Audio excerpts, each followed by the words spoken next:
The 800 block of Boston Boulevard is a friendly place.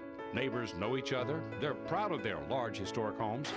But like so many other blocks in Detroit, the street is dotted with empty houses, most the result of foreclosures. For the neighbors who remain, the houses are sad reminders. I miss the children that used to live over there and the family, because they were very nice people. That family lost their home, but Boston Boulevard lost something too. Some people that I liked a lot, and some people that were good for the neighborhood. We've cut the lawn and... But the street has gained new neighbors too. Risa Haynes and her family bought the home next to Vanessa. The home had been empty a while, but it was vacant because of death, not foreclosure. I wouldn't buy a foreclosed house because I've seen what they've done to the people and what they've done to the families. For the last 24 years, Risa and her family have lived on this block in Berkshire on Detroit's east side. Their well-kept home is one of 22 houses on this block.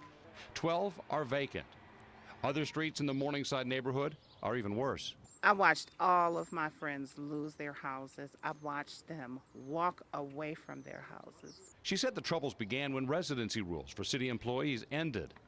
But that was just the start. We watched people lose their homes from gambling, from refinancing their houses and not knowing the proper procedure. She places most of the blame on banks and mortgage companies. They told one of her neighbors, "Your house note has gone from $600 to $1,600, and there wasn't anything they could do." And instead, they just walked away. But there are other options.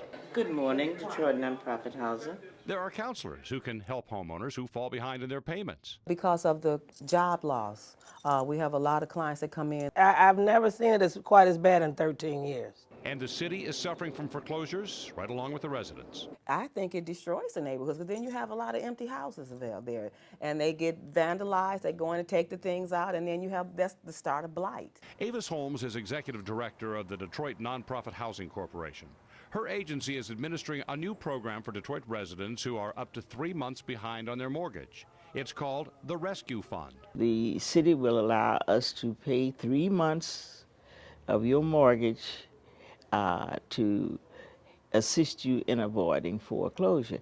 Now, we have to look very closely at that, because the key to it is that with the payment of the 3 months, you must be able to sustain your home. Holmes knows that protecting a family's home also protects a neighborhood. It will be one less abandoned home, so it will help stem the tide of destruction. Back on Boston Boulevard, residents do what they can to keep their block from slipping. They're doing the same thing over on Berkshire. Everybody has to care about their neighborhood.